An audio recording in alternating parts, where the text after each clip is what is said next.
Harbin, une grande ville de 10 millions d'habitants se situant au nord-est de la Chine, a connu la montée d'une deuxième vague d'épidémie du virus du Parti communiste chinois.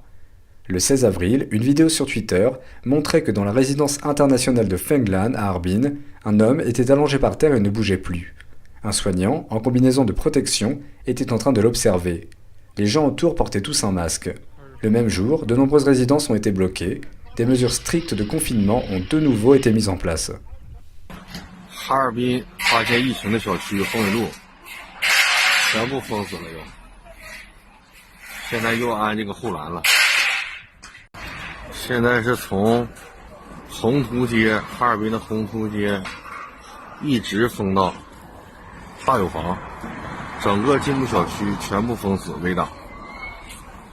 Parfois, des moyens extrêmement austères sont appliqués. Au bâtiment 3 de la résidence Jingcheng, toujours à Harbin, la porte d'entrée d'un immeuble est scellée par un sceau. Les habitants n'ont plus la possibilité d'entrer ou de sortir. Une affiche collée sur la porte indique « Cas suspect de coronavirus détecté dans cet immeuble ». 3号楼，金城小区，看着没有？本单元有封条。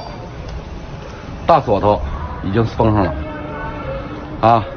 买这个是确诊病例，人也不用下来了，也上不，人也上不去，人也上不去，也下不来，啊！ Une autre vidéo datant du 14 avril montre que de longues files d'attente s'étendent devant le service ambulatoire du premier hôpital de l'université médicale de Harbin. Les files s'allongent jusqu'à la rue à l'extérieur. 看病的人就这么多，院里已经排不下了，都排到外面了，排到大直街上，大直街上都是人，都是看病的队伍。初步查了一下，大约得有5、6千人吧。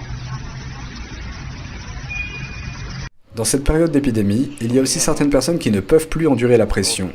Dans l'après-midi du 20 avril, un homme s'est suicidé en se jetant de l'immeuble de l'hôpital provincial à Harbin.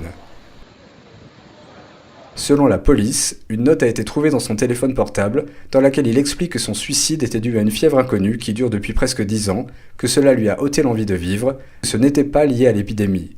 Les internautes ont trouvé cette excuse inventée par la police ridicule.